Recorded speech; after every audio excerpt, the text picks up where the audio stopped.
Hello and welcome to the Mortgage Broker Builder Show, CEO 1440 show, where we examine your 1,440 minutes every single day, looking at maximizing it, telling you a little bit about mortgage, a little bit about tech, all kinds of things with the hope and the desire to help you clear some constraints inside of your business so things flow a little bit more smoothly, better, and ultimately we just lead a better, more happy life. And I've got a guest here today. He's got a great, really good Irish guy. Anthony Balsamo, not Irish at all, but thought it would be kind of funny to throw that out there. I try to be funny and I'm not, but been here building websites and different tech related mortgage things since 2011. That goes back a long, long time. And he doesn't look that old, but he's got a wealth of knowledge for us today. So, Anthony, how are you? Yeah, you got some grays there. Yeah, I got the grays to prove it. Been around the block a few times. Yeah, haven't we all? I feel like the mortgage industry as a whole, we're just kind of aging ourselves. Like I go to these things and you see all these, like, it's really a group of old men. We're all like 4 to 5 years behind the trends. So it's old dudes, and I'm one of them. I'm right there with them. I'm in the mix. Old dudes in skinny jeans, wearing like shoes that were cool like a few years ago. Like everybody's got the Jordans on. None of the young kids are wearing them anymore. It's only us old mortgage dudes. Yeah, so, old mortgage dudes hijacked it, and then it's not cool anymore. Yeah, no, not cool at all. I personally like to shop at Costco. If I can't buy all of my clothing at Costco, or I just got a dozen of the same T-shirt, that makes life really simple. If I can't do that, then I don't really like it. But that's beside the point. So the reason that I wanted to bring you on here, first, I'd just love to get a little backstory. I know you've done origination, a bunch of stuff like everybody. Yeah. You dabble in mortgage, you do it for a while, you become successful, you have a problem, and you're like, oh, I can fix that. Then you fix it, and you're like, oh, that works pretty good. Maybe I'll try and fix it for other people. Now, 14 years later, you're still fixing it. So tell us a little bit like what you do, what is Vonk Digital, who you are, little just background. Yeah, thanks. I'll try to keep it brief. Back to the gray hair. This is not from marketing and software. That's for mortgage. So I had a mortgage company for almost 15 years. That's where the gray hair came from. Before that, I was an AE. And Vonk, really, our core product is a mortgage website platform, LOs, branches, brokerages and independent mortgage bankers. That's what we cover. We only do sites for the mortgage industry. But how it started was when I started my company, we needed a website. There was a couple templated options available, which we used, some to some success. But then as we grew, we outgrew the limitations of them, and we're forced to build our own custom website, which was a nightmare in and of itself. It was really expensive back then. Everything's kind of come down in the last decade and 2 decades, but $10,000, $20,000, 4 or 5 months. We used to joke a couple blocks from our office while we were having our custom website built, an empty parking lot with like weeds growing out of it, literally empty, nothing there, abandoned. They built an entire Walgreens pharmacy, and it was open for business before my website was built. So like there was a lot of friction, I guess is my point, to getting that done. So ultimately we ended up building our own site, realizing that now that we had something that could grow and was more elastic and could scale with us, business models change. You don't even have to get huge to change, pivot from consumer direct to distributed retail or want to, focus on certain things. Your website should be able to kind of adapt with you. So once we kind of got through all that heartache and pain of getting ourselves there, that's where the idea for the company spawned from. And it was, other businesses will have the same issue. What if we turn it into its own thing? So that's how Vonk was born. I actually wasn't an active participant in the company in Vonk until 2020. So I was still running my mortgage company until we sold it to another local company in San Diego. And I made it a little over a year of a 3-year contract and just decided that the origination side of the world was, that chapter of my book was closed. Okay. I was done. I was burnt out. If you've been, I think there was a little, that's been 5 years now. So when I look back, I think there was a little bit of, you know, being an entrepreneur, that's kind of in your blood. I had been self-employed since I was in my early 20s and transitioning out of that world, I struggled with. I can say that honestly now. Um, so yeah, now we're here just helping the industry try to get out there online. Yeah, and I am quite familiar with Vonk. My wife, right, uses a Vonk Digital. I know a lot of different people. As we would launch brokers, we have people that we helped launch, and I've got people out there using your sites, love what it is. One thing that I really like is you're not out there trying to sell all of these other packages on top of SEO and all kinds of other things. Like the sites are what you do, and I Mm-hmm. think you do them really well. So kudos to you there. Um, Appreciate that. and I totally understand. Once you've closed that door behind, like once you leave out of the production side, you can't kind of half dabble in it and be any good at it. It's just something that will drive you, I think, bananas. And the industry is so, it's a very competitive landscape. And I think once you lose your passion for it, you can only fake it for so long. Like I get pumped up. I was just at an event. We were just talking about it before we started recording, out in Vegas, surrounded by some really heavy hitter originators. And it's pretty easy to tell, like, if you don't have it in you, you're not going to keep up. So I think it doesn't matter if it's mortgage or anything else. Once you lose a passion in whatever you're doing, it might be time to start something new. So I just found that for myself, and I couldn't be happier now, to be honest with you. I love what we're doing. So onto the websites. That's kind of why we're here talking. I have, like I said before, a lot of what have done over the last couple of years. I help bankers transition that wanted to become brokers. I've coached a lot of individuals on just being able to, I'd like to say, get their poop in a group. But I, they're coming to me, and I can't tell you how many stories.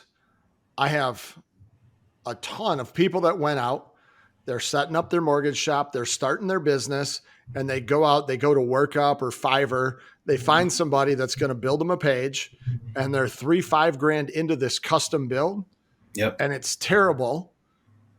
Is that like where a lot of your business comes from? Like, how do people find Vonk in the first place? And what's kind of like the average person that you're dealing with? Who's coming to you for a website today? Yep. That's a good question. So a lot of it traditionally, so for a while, a lot of the independent mortgage banks were very protective of their brand and didn't let their branches and LOs do their own thing, which has really changed in the last, I'd say, 2.5 years. So now we're doing a lot more like branches, but the majority of our business is mortgage brokers, independent LOs.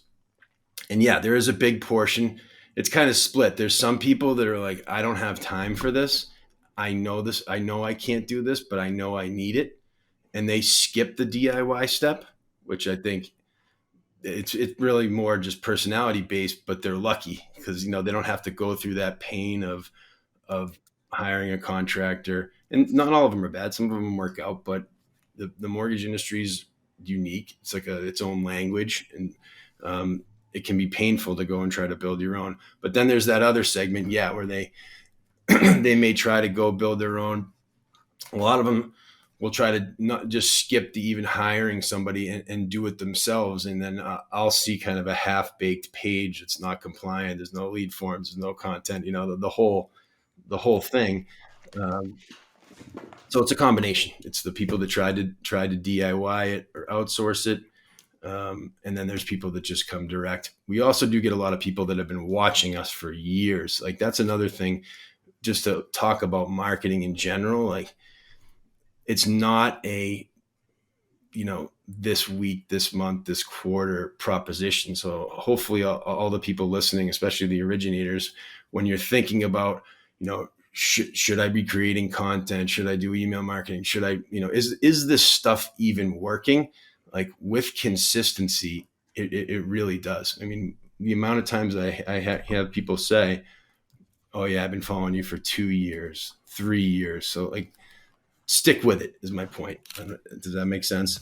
Hey, if you're here, it's because you understand that the world is changing at an alarming rate, and you understand that big data is going to dominate as we move forward. Either you're going to use it to grow your market share, or somebody's going to use it against you to grow theirs. If you want to dig a little bit deeper here, take a look at your own business, figure out and identify some key constraints, maybe some things that you could do a little bit differently to grow a little faster. Here's what I can tell you. After 27 years of doing this, helping well over 1,000 loan officers earn hundreds of millions of dollars in commissions, there are a couple of key constraints inside of your business. I don't know what they are right now. I just know that they exist. So if you're curious about this, let's get on a strategy call. Take 20, 30 minutes. You will walk away with one or two actionable items that you can do more business as you move forward. There'll be a link someplace here on the page. I look forward to personally meeting you. 100%. I like to throw back. Anytime you're looking at investing in something, my belief is this: I have the cost of what it would cost, right? I come and get a website from Vonk, and it's going to cost me, I don't know, I'll throw out $150 a month. I know that I can actually get in for less than. I'll just use $150 a month. Yep. And okay, so what's the cost there? But really, what the question I pose back to people: what's the cost in 6 months if you don't do it? How many deals are you losing? Are you losing 2 deals a year? Well, 2 deals a year at, if you make $2,000 a deal, let's just say that's $4,000. Well, your site wasn't going to cost you anywhere close to that. So it's not necessarily there's the cost that it will be today, but what's the cost in the future? And like I said, I refer a lot of people, especially if you're starting out, go to someone that knows what they're doing, because I've looked at dozens of pages where there's none of the legal stuff that needs to be on there. Yep. Like nothing, like it's so far out of compliance. It's not even funny. And then you end up as an originator spending hours of your time going back and fixing the mistakes.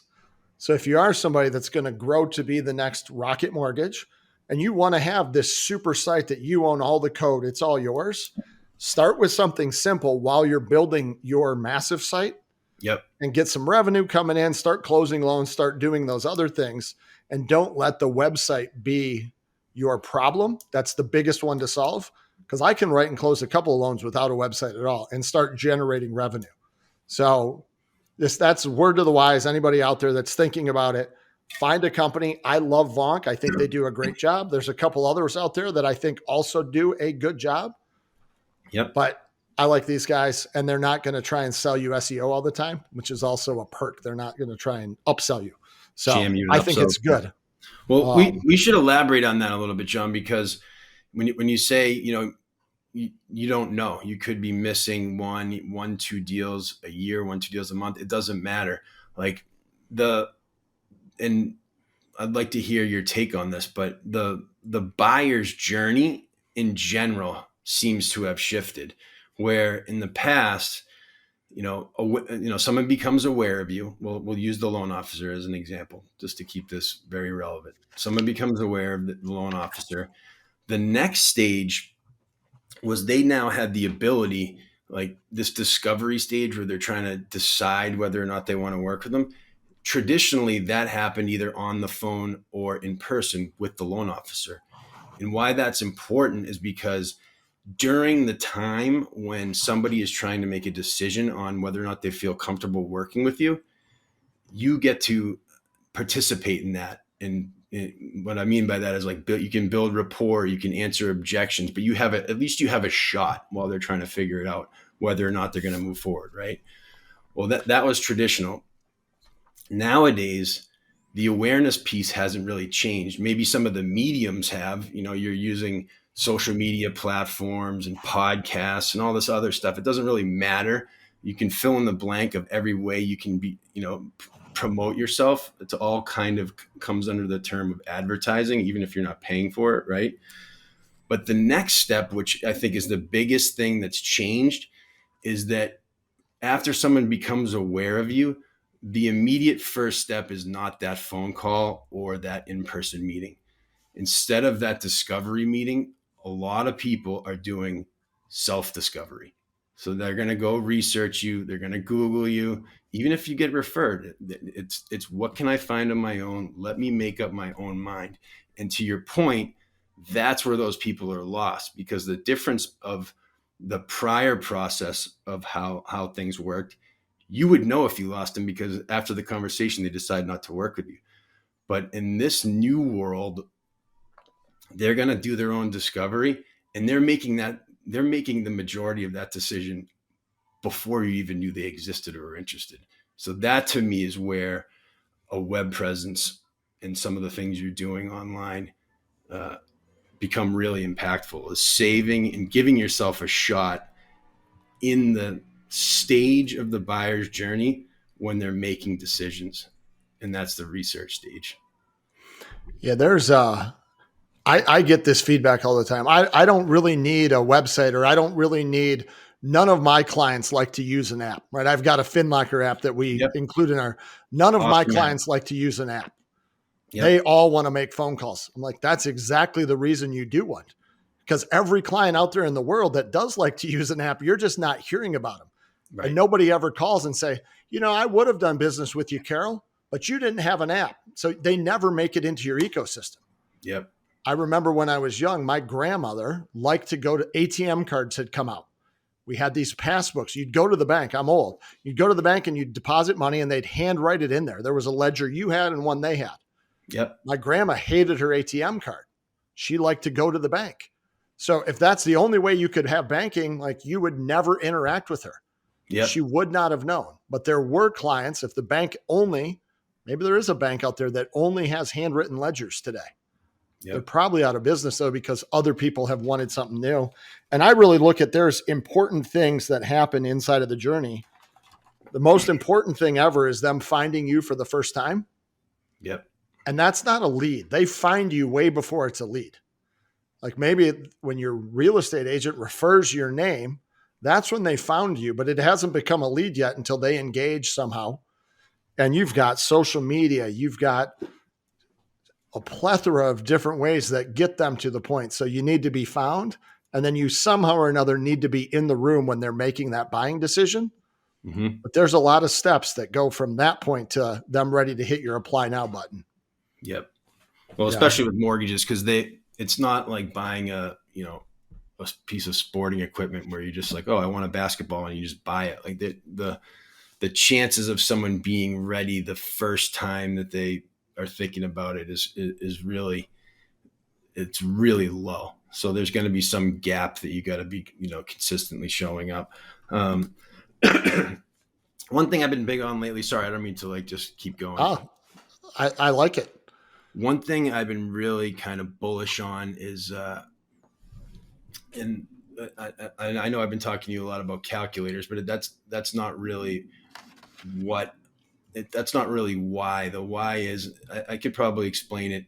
I'm calling it the food court framework. Have you ever been to a food court before? I have. I love food courts. I can get French fries and pizza at the same time.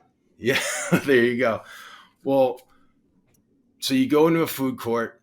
Usually when you go in, I'll speak for myself. Usually when I go in, I'm undecided on what I'm going to get. And the first part about it is just kind of looking around, seeing all the different options, looking at the different store logos.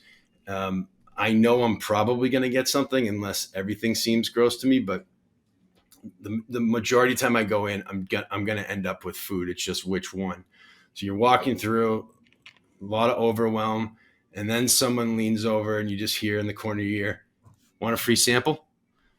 So for me, when I think back about it, if I get a free sample of teriyaki chicken in a food court, it's almost like all the other places went away. And now the next thing that's happened, it's like almost like I blacked out. Now I'm walking back to the table with my teriyaki chicken, 2 sides, and a drink, right? My point is that what if like that free sample model in a lot of businesses, it's very strategic. And what if we can take that and put it into the loan officers like quiver? So, okay, it's like, well, what do I give for a free sample? I sell money. So it's not like you can go around and giving people $5 or $20 and be like, isn't that sweet? What if I give you 500,000? Like, that wouldn't work in this industry. But if you can give something of value, Yeah, you mentioned the FinLocker app. That's one. That this calculator suite that we've been working on, Goalie, to me, it's a way for somebody to start interacting with you where the barrier to entry is very low. It's not aggressive. It's like, let me give you something of value, try us out. And then some of those people, because you did that, will transcend into a client and some won't. But I think if we can focus more on that free sample for, that chicken teriyaki in our marketing, the rest should sort itself out, assuming you're good at what you do and your follow-up's good and everything else. But like focusing really on that piece, I think is important. The reason I'm so bullish on calculators as one of those things you could use is just because of the demand, specifically in the Google data of people that are searching for it anyway. There's 3.5 to 4 million people in the US a month looking for these things. It's like, okay, well, why don't we just give them that before we lose them to the juggernauts? So anyway, does that make sense? No, it makes perfect sense. And the free sample model, what I see that's pretty interesting is I see somebody post a fantastic thing about first-time home buyers. And it piques my interest. If I was looking at, I now the natural progression is I want to know what a payment would look like. Yeah. And they end it with apply now for a pre-approval. But I'm not ready for the pre-approval. So guess what I do? I go in and I type in mortgage payment calculator. And lo and behold, it was Sally running her small brokerage in small city, Arkansas, goes in. Where does she hit? Sally's client. It was her hairdresser, saw her post. Now ends up at, mortgagecalculator.org. It's a rate table. It's super highly optimized to drive people to gives them the calculator. And then down there at the bottom, it gives them rates from different people, landing pages. The next thing you know, I don't remember the hairdresser's name, but she's now 7 clicks deep into 5 other people's rate tables, forgot all about the social media post. All you had to have was a rate table or a calculator on your own website, do the exact same post and just, hey, click it. We've got calculators right here for you. Check them out. So make your call to action. Check out my free sample, my chicken teriyaki, versus go and search the whole food court for chicken teriyaki. And we just had, come back. Yeah. If you think Rocket, right? So Rocket just bought Redfin, which is kind of cool and cool for them. I don't know for everyone else, but think about their journey, right? They spend billions of dollars to buy Truebill. Mm-hmm. They're marketing kids right out of college, right? Let me manage your finances. Like by the time somebody buys a house, the average homeowner today, first time home buyer, I think is 38. Rocket Money may have been sitting in front of that person for 14 years. With 2 emails a month, high open rates for 14 years. They've got 80 touches into them by the time the person's ready to get a mortgage. Do you think they're not going to check out that calculator and then they're going to shop them for a home? And so it makes sense that they're going to own that. And if they find a way, if there's a company that gets them data at birth, like if they can buy Social Security where you've got to register your kid for Social Security, Rocket will be trying to buy Social Security to get everybody registered at birth, and they'll find a way to monetize it all the way through. They'll be selling you sporting equipment in middle school. You'll have, Rocket something in as you go from 8th grade to high school, Rocket shoes. It's just a massive marketing, but you've got to, as an individual loan officer, one of the things I talk about a lot is having a portable personal brand. And I don't tell it to people to have them wanting to leave the company that they're at. Sometimes you're at great companies and things are awesome. But if you're not building a brand that's more about the name on the back of the jersey, maybe than on the front. And here's the reason, even if you're at a great company, those great companies get bought, sold. You can't control what the owner does. Next thing you know, you're now working for somebody that doesn't have the same belief systems. If all of your data and everything's tied up inside of that company's and you need to make a quick pivot or they shut down a whole department and you don't have your own, you're at a distinct competitive disadvantage. Yep. So I think in today's world, you owe it to yourself to have your own website, maintain your own CRM, and then maintain the other CRMs that everybody has. Some of the biggest ones are Facebook is a CRM, TikTok is a CRM, Instagram. Those are all CRMs. They're Mm-hmm. client relationship management systems. It's just higher up in the funnel and doesn't link to your point of sale. But again, all of these things, I think everybody needs to have their own tech stack out there. Just if you want to be doing business in 5 years, I think you almost owe it to yourself to have those things in place today, even if you're going to stay at your company forever. Well, and it also comes down to distribution. Like you look at the retail brands. We could use Apple as an example. I'll use. Have you ever heard of the clothing brand Viore? It's like I a, it's like a Lululemon competitor, basically. They got huge though. The only reason I'm using them is because they're from the town I live in Encinitas. But they have their distribution and their brand is spread out through retailers, like third party retailers. Um, but they also have their own stores. Like you use Apple as the same example. And as a loan officer, you kind of want to have your own store, and that's not just the website. It's your whole ecosystem of your tech stack where there's somewhere to drive people direct. Your company, great. That's another kiosk that's serving you as a professional. Your referral partners, you could almost consider those other retailers, like I you can buy an iPhone in Best Buy. So Best Buy is still promoting Apple products.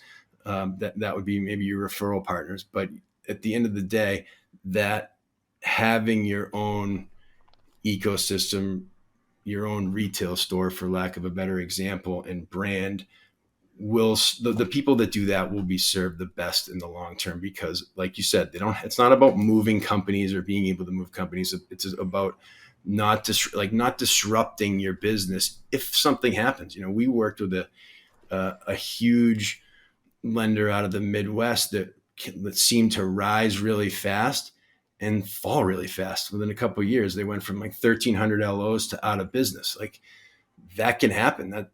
But if you control all your own stuff, it's just a matter of changing the flag, and it's business as usual for your client base. So I totally agree with that. Yeah, I've seen a lot of people that had pretty good businesses just too tied to one organization, one product, one thing. Mm-hmm. And they took a really big hit, and it was independent. They did not do, sometimes bad things happen to good people. These loan officers didn't do anything wrong.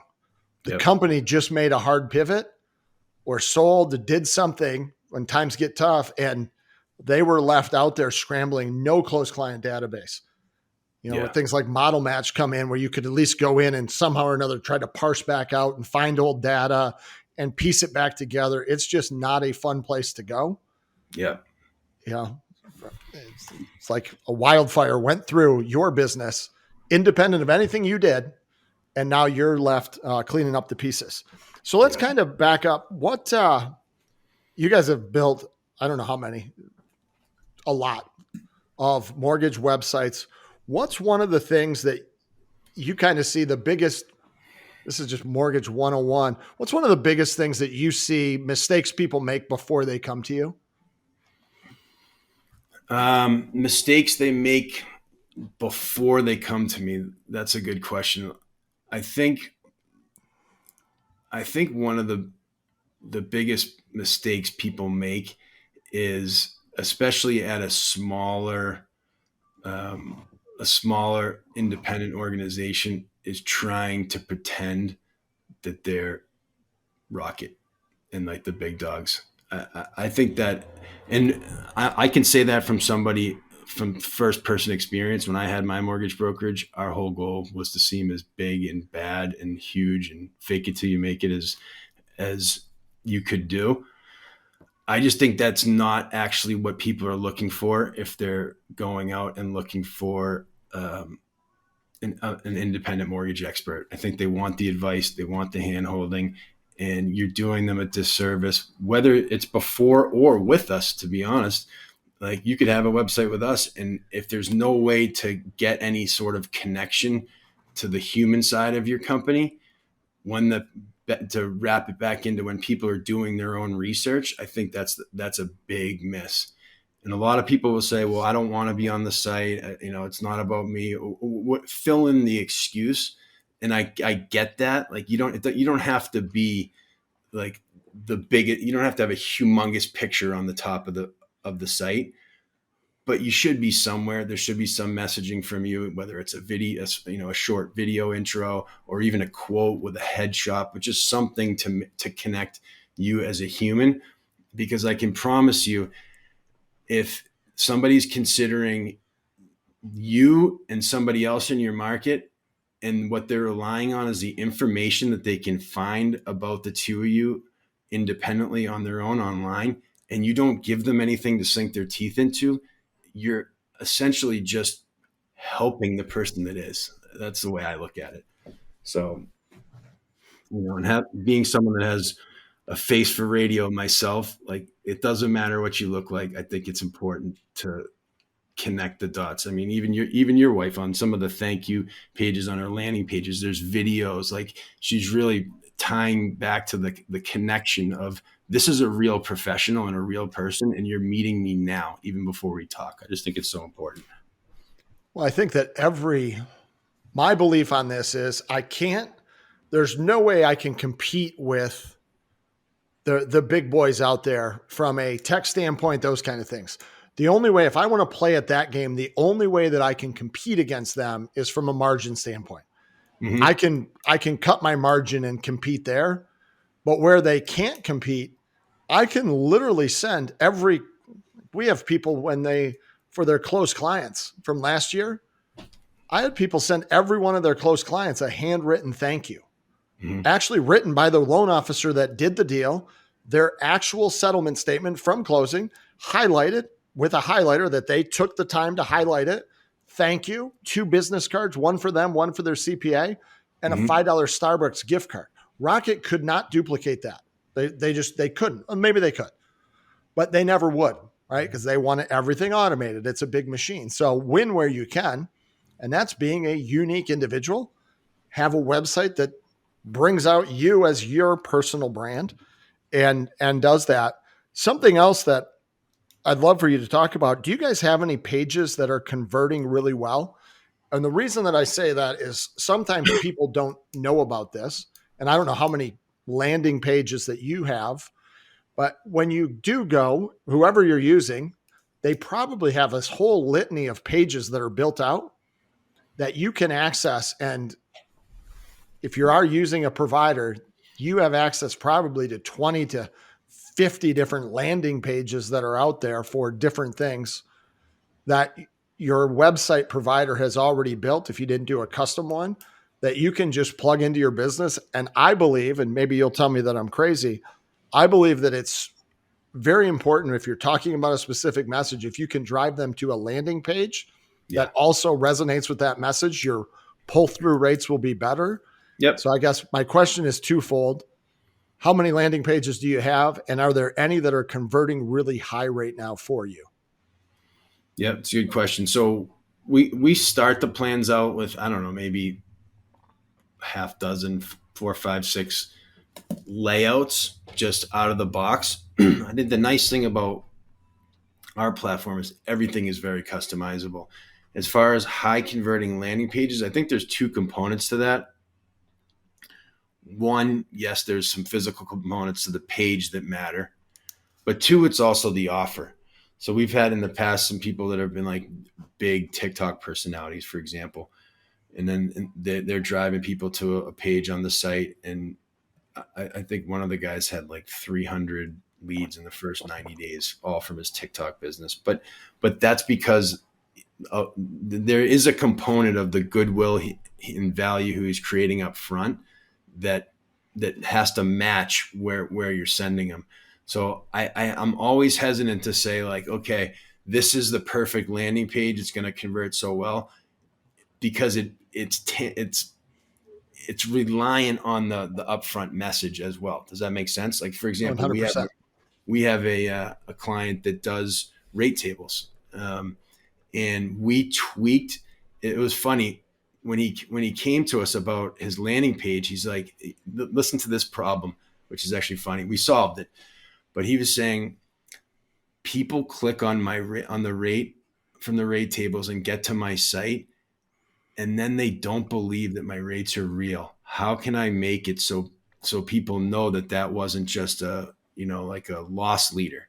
Because they think they're too low, basically. So what we did is we took the URL parameters from the rate table and pushed it right onto the landing page. So you see, I'm just making the numbers up, 6.5% at $1,000 buy down, this APR. We just trailed that. So now when you get to the landing page, not only was it the same brand, it had the, thank you for your interest in the 6.5% with the $1,000 closing costs and this APR. And just that little tweak made the landing page convert better and the conversations not feel like he was trying to bamboozle somebody, because people were going through the form before. The call to action was like, see instant rates. So he's almost like tricking them up front, like, I think I'm going to fill out this form to say I'm going to get rates, and then it's a thank you page. Well, that's not a good way to start off a relationship with somebody, right? Like tricking them. So just those minor tweaks completely change the conversion. My point is that I think the question is a little too general to just give you one sentence. A good landing page has to match with a good campaign and a good offer, but I'm very confident that we can solve the back half if you have the front half in your business, if that makes sense. Well, I will answer, not for you, but what I'm seeing out there on landing pages that are doing well for people. One is offering people a second look. So like some type of second look page, whatever your message is. Just sometimes your friends, family, people that you interact with don't want to trouble you, especially after they've already got a quote from someone else. So imagine that your brother-in-law already got a quote from someone else. The last thing he wants to do is come back to you and say, yeah, I was going to go through my bank, but I just want to like bounce it by you to see if I'm getting a good deal. Like they don't even tell you. They'll go to a third person. So if periodically you've got this, get a second look page, you're just talking about it. Maybe it's once a month, once every 2 weeks. Hey, anybody out there shopping for a loan? I don't care if you go someplace else. If you're anything like me, you want to have a little peace of mind that you're getting a good deal. Upload your loan estimate here. We'll take a look at it. We'll get back to you within 24 hours. I'll let you know if you're getting a good deal or not. No harm, no foul. And you direct them to a page. The page is already set up to where there's a place to upload it. It works really good. It was turnkey. It took you 8 seconds to add it to your website. And now that becomes a message that you do every 3 weeks. Like there's a message every 3 weeks. Hey, Federal Reserve just lowered rates. Here's my message. I know it's the home buying season's heating up. The Easter Bunny was just here. Double check your rate. So it's just something that every 3 weeks you do. So that's one page that I've seen just traditionally across. I don't care who you're with, that people have that's converting well. And the other one, just to be clear, we do have a second look form and page already built out. So that comes with all our sites as well. Yeah. Turnkey, piece of cake. It's easy. It just becomes part of it. So, and then you're driving somebody with a specific call to action to a place. The other thing that I see is HELOCs, second mortgages, if you offer them, having specific pages talking about the benefits of that, debt consolidation, all of those things. Then your message, again, every 3 weeks to all of your people is that, hey, we also offer home equity lines. Don't get rid of that 3% first mortgage today. Look at this option first, check it out. And those pages convert. I don't know anybody that has one of those pages, either of those two that I just mentioned, that did less business because they had the page. So none of them have done less business. And it is funny that you bring up that situation where somebody's rate's too good to be true. I had a broker that I work with that runs super low margin. One man shop, just all by himself, runs a super low margin, like sub 1%. And one of his biggest things were people that very thing. I didn't think that your rates were real. And got way better conversion by adding a video that he sends out of just him. Hey, my name's Bob. The reason my rates are so low is I work out of my house. You can see Yeah. it. I don't have a lot of overhead. I don't own a single sports team, no complexes or a private jet. All I'm doing is trying to serve, a couple of dozen people month in, month out, give you great loans, get a 5-star review, and have you refer my friends and family. If you're into that, I'm into giving you a low rate. Reach out. And it was a video almost of that style and flair. It's a great message. Yeah. And it worked really well. Or you can try and hire, some celebrity to do it like Rocket Mortgage and see where that gets you.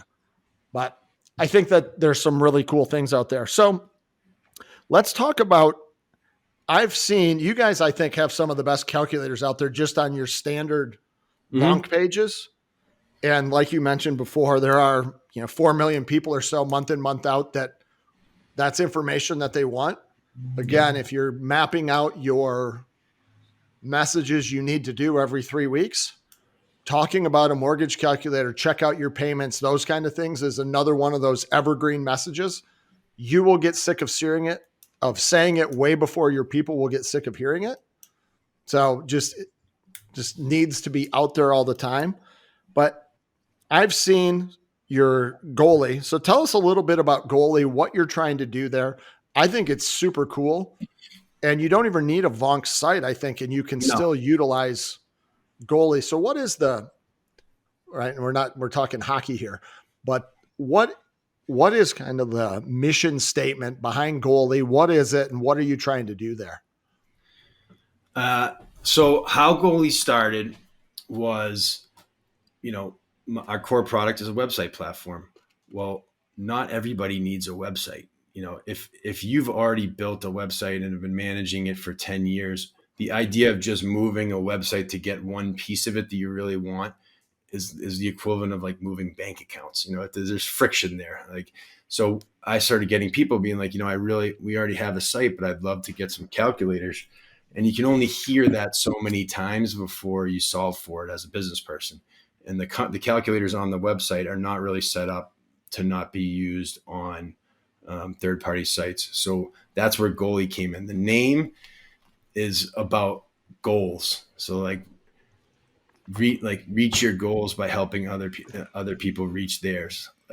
So it's all about, asking people what your goals are and giving them a tool to help them get that, especially if it's home ownership. So we started building these calculators, and to build them where they can work on literally any site takes a lot more thought and development. So what started out as a quick project spiraled into this huge project where now, because the infrastructure is built, I'm really trying to focus a lot of attention on adding new calculators there, and marketing features. They're really built to be more of a front end active marketing tool. And what I mean by that is accounts come with 25 co-branded calcs. So you could co-brand calcs with your referral partners that they can then go embed on their real estate site or financial advisor site, all with built-in tracking, built-in contact management. You can send what we call verified calcs. So we have people now that are, and if you listen to some of the things I'm saying, a typical, mortgage calculator plugin that you just stick on a site does not do these things. So these verified calcs, we're having people they'll do a pre-approval for somebody. Now they know their income and debts, and they're giving the calculators as a companion tool with the pre-approval, because we have a way where you can add a contact into the system. You put their verified income and debts, hence verified calc, and then you can create an instant landing page that has a private calculator for them with their income and debts locked. And then now they can go look at a ton of different scenarios.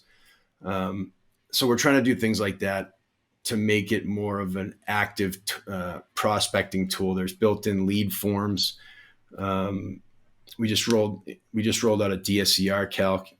How many properties, if you're listening to this and you deal with investors, how many properties do people have to go through to find one that not only the numbers make sense, but they're actually going to get?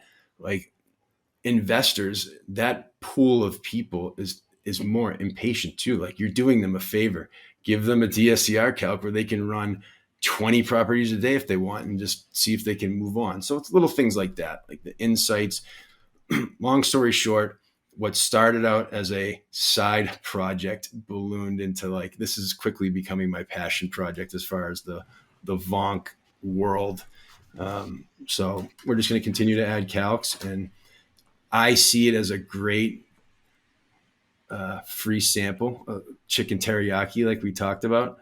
I also see it as a great entry point into the next, whatever your next step is in your, sales and marketing journey. So if your conversion is a booked call, or if it's an app download, or if it's a total cost analysis, or fill in the blank, I see this as a like a precursor to that, where free sample. Okay, now I'm starting to warm up.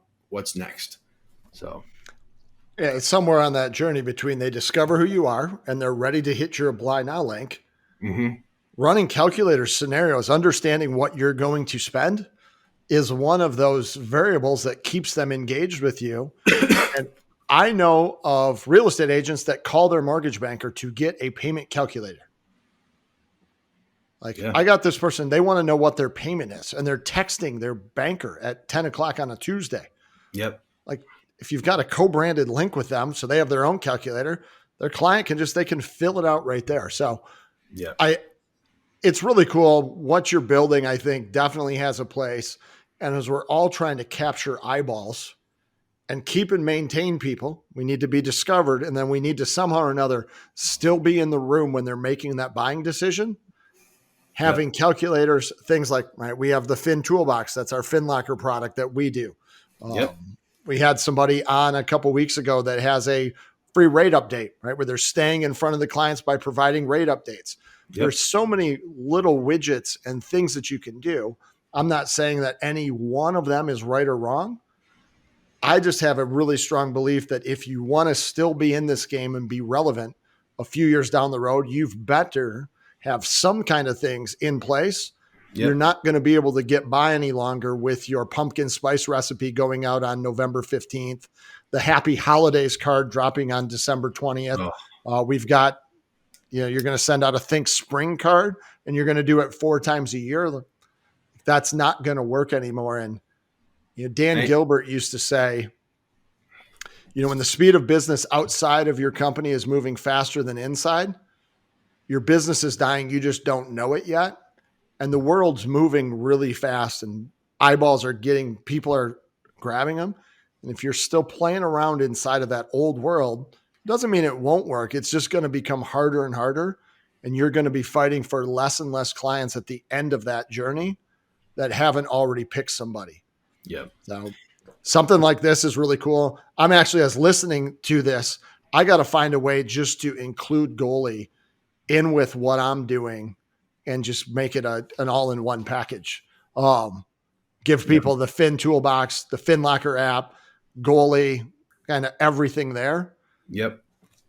Yeah, we can figure that. We could figure that out. One thing that you said earlier that I thought was I didn't get a chance to comment on when you said it, but I think is important. Like say, like when people are getting sick of posting the same thing, like that is such a trap that we have to all remind ourselves, myself included, that like even though you're sick of the message, it doesn't mean you should stop. Like the consistency is so important. Like the amount of information that we get pushed on ourselves just as normal consumers in the world every day, like we're all slowly becoming like Dory from Finding Nemo, where it's like, I am Dory. Like you just forget what already happened. So please, like, I'm only saying things that I literally have to say to myself in the mirror. Like, nope, people already probably forgot. Like keep saying it. So like the consistency, people are not getting sick of your content. Just you are. Like keep with the consistency because they're getting so distracted. Keep consistent with your content. And one of the reasons again to have your own calculator solution is because just as fast as you educated them on something, and to go back to what you said about people ending up on a mortgage calculator site in a rate table, it's the same thing. It's like, hi, I'm Dory. They don't even remember where they got the information from in the beginning. It's not like they're going to go get it, get the tool they want and then be like, but wait, John was the one that initially sent that. Let me undo what I'm doing and go back to John. Like, I don't know. Yeah, Consistency. I got kicked in the teeth on something like that. I feel that I post so much about things. I had somebody that this person has worked for me 3 or 4 different times throughout the last 15 years, an actual like employee of mine or worked directly underneath me. Went out. I've got a version of our Fin Toolbox. It's FinLocker's app. And they went out and purchased a kind of, I wouldn't even call it a competitor. It's a thing called Key Steps that FinLocker offers Yeah. to their clients themselves. Mine comes with training and how to use it and a whole bunch of things. Like we don't compete at all. I have a great relationship with, but he went out and did that. And I pinged him and I said, like just out of curiosity, like, why? Like, why did you not do that? And he's like, you know what? I completely just forgot. And I was like, well, damn, like if you forgot and and he's interacting and engaging with my content and probably even liked some stuff. I'm thinking, well, if you forget, then the normal person is forgetting 10X. Yep. And I think of my sales pitch. Like I've been saying that the lending world is really simple. Risk equals rate. I've been saying that since the late 90s. Like Bill Clinton was in office when I started saying that this is how mortgage works. And I tell people that today and they're like, oh, that's awesome. I'm like, I've said that 1,000 times. Yeah. And that's like you're hearing it for the first time. So I think that that's say a really 2000. Yeah, a really good point. We just have to be out there and understand just because it's new to you doesn't mean that new person that's interacting with you, it's not the first time they're hearing it. And your mom or the kid from high school that's still following you on Facebook, they need the reminder anyways. Yep. You definitely have to be very consistent there. What if you were to go back today, and we've got a couple of minutes, I try to keep this under 1 hour. Yep. If you were to start today, say all the websites and all that stuff went away, and I said, Anthony, you've got to go back and originate today. And I'll even make it easy to where you don't have to build the company and like pick out your tech stack and all that.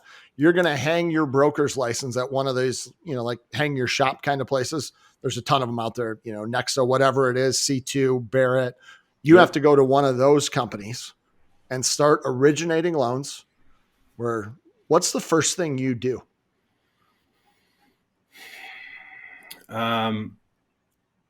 I would start creating educational content. I'm a huge proponent of education. I would do that in the form of video. I would push that out I would focus on one market. It doesn't have to be necessarily a zip code, but a small enough area. And then I would use that as a companion and I would hit the streets. I would be at open houses. I'd be doing the true practice, the true hybrid model, real world plus digital. I think all the heavy hitters today are doing that. So I would just follow suit. I'm assuming you'd probably have a website. Of course, I'd have a website. Well, one thing I just forgot that shame on me. I would identify a niche right up front and start there and be known as that. I know I heard you mention VA earlier. I like the investor products. So maybe it would be DSCR. I love the 203Ks. So it's the stuff that's a little bit more cerebral. I'll say like a little bit more difficult to wrap your head around, and maybe there aren't as many out there and become known for that. That's where I would start. Have a niche. Yes. Have a website. Have some sort of really good chicken teriyaki, like, multiple downloads, video content, calcs. But I really think the blend of on and offline is important locally now. I would probably tend to do the same thing. I'm a lead buy guy. If I was to do the same thing, right, I would find a niche. I would aggressively go and buy leads inside of that space and then try and target a niche, go after it, be really good inside of that space, while also trying to build that organic business over long Yeah. term. Yeah. But again, I want to have personalized landing pages, web pages, places to drive people with things of value, high Right. value lead magnets that they can download and get in different ways, shape, and form. Yeah. Anything that I forgot to ask about, anything that maybe I've missed, anything that somebody should know? No, I think I don't.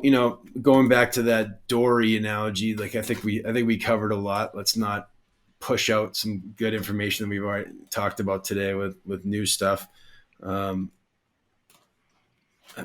Consistency we talked about.